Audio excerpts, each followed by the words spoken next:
now locked in with the #1 podcast around, News, Life, and Beyond, hosted by the realest voices in the game. Steve J, Adam A. Real life, real people, real discussions. No scripts, no filters, just straight truth. East Coast, stand up.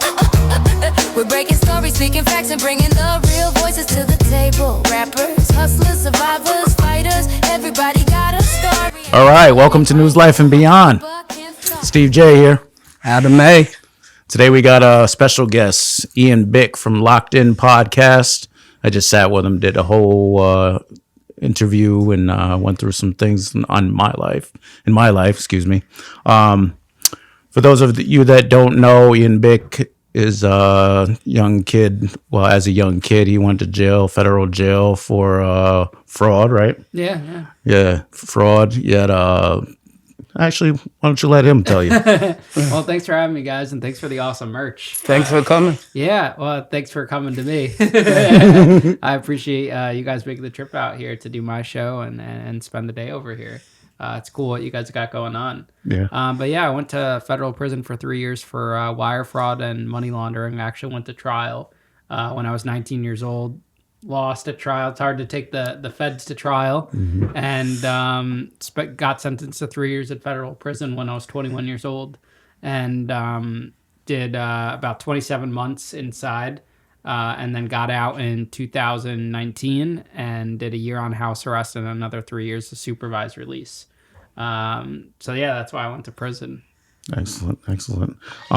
So going to jail at such an early age, I know everybody has their ideas of what jail is like. Before you went to jail, did you know anything about jail? No, I had never watched like Prison Break or Shawshank or any of those like famous prison movies that everyone, always talks about. Mm-hmm. I had just honestly only watched Orange is the New Black. I would actually watch it on a contraband phone in prison to catch up on seasons. Really? But no, I didn't know much about it. I just always thought that prison was for bad people, and little did I know that it's not necessarily the case. Like I knew there was such thing as wrongful convictions, but I didn't realize how many good people there actually were in prison.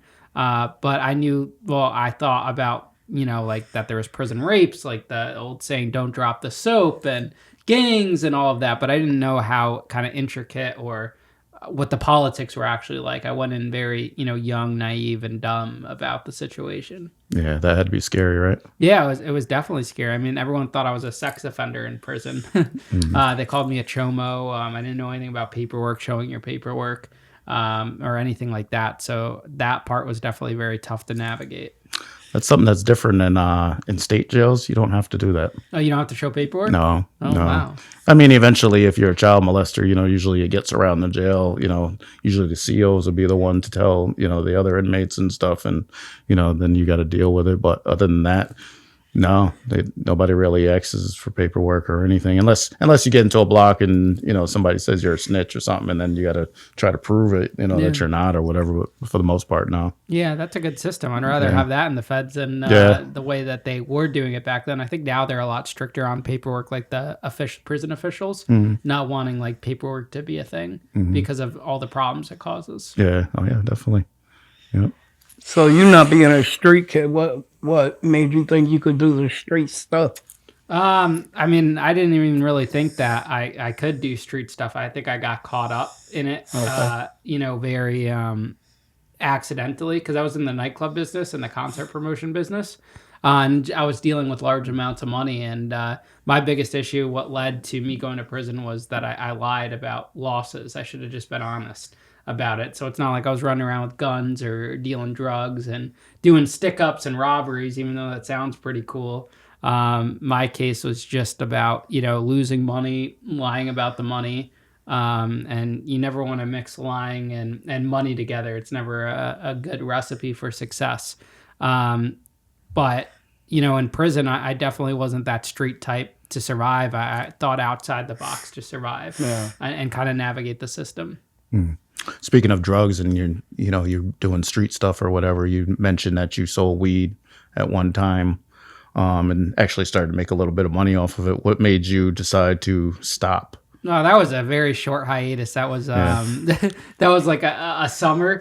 I had friends that like did sell weed, and I had a really close friend I grew up with where he would steal some weed from his dad and put in a little film capsule, and then we would go, and it was maybe like $100 worth, and we would sell it to try to fit it and be cool, but wasn't a big operation. I think I gave it away more to be cool than, So you than didn't to actually actually make sell. it.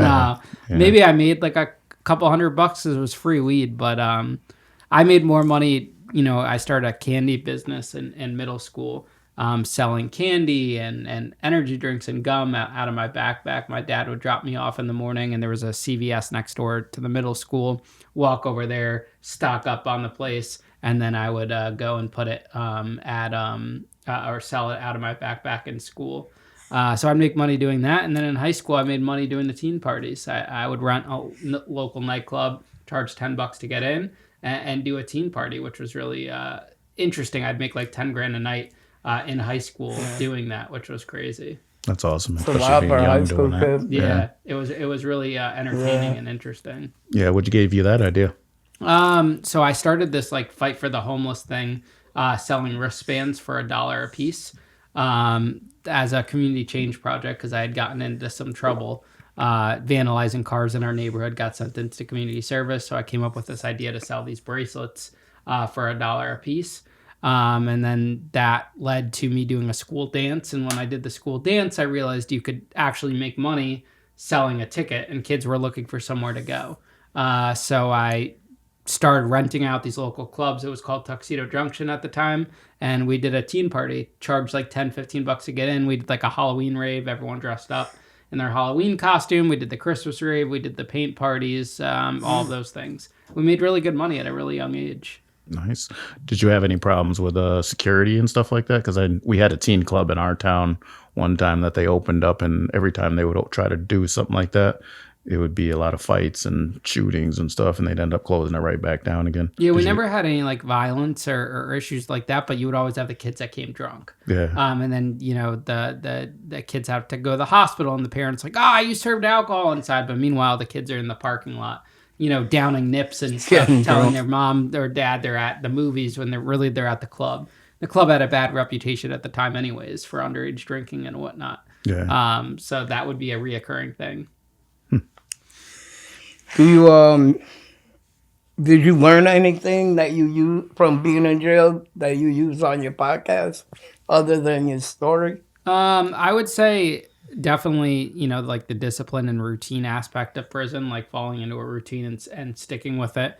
I always have a routine where every day I have to get up and, I go for a walk with the dogs or just go to the gym and work out or get like a run in. That's why we put like a treadmill upstairs, and I always have like that kind of routine. Also, keeping your circle small is a big thing that carries over from prison. Making sure you don't, let too many people in, tell people about your business or anything like that.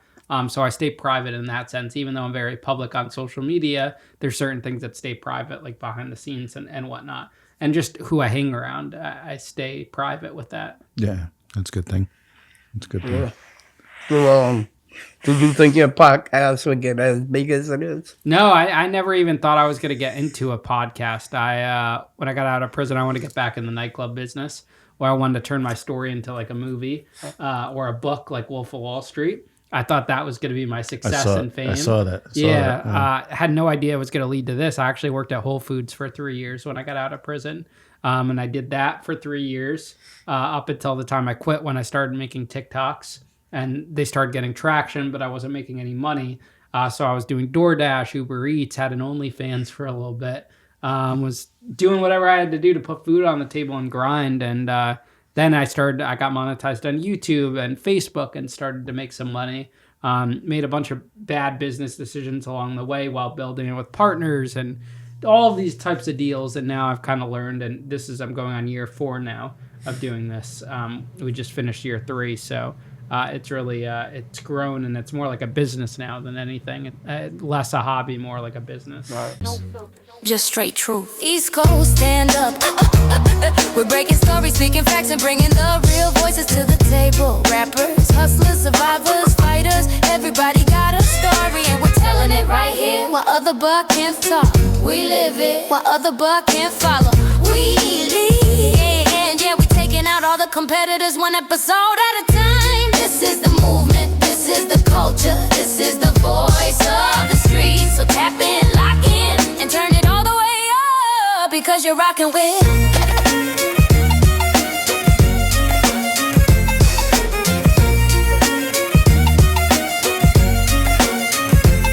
East Coast, stand up. Favorite, but most of all, YouTube. Go on YouTube, look us up, News Life and Beyond. Push the button, subscribe and like, please. And share it out to the world. You can also call us, 959-951-9117. Or you can support us, buy some merch. We got shirts, sweatshirts, hoodies, sneakers, hats, keychains, Funko Pops, bracelets, mugs, tumblers. Shit, we can make your grandmother a pair of thongs if you want. But for all the love and all the support from everybody that has, we love you. We love you, we love you, we love you. Adam A, Steve J out.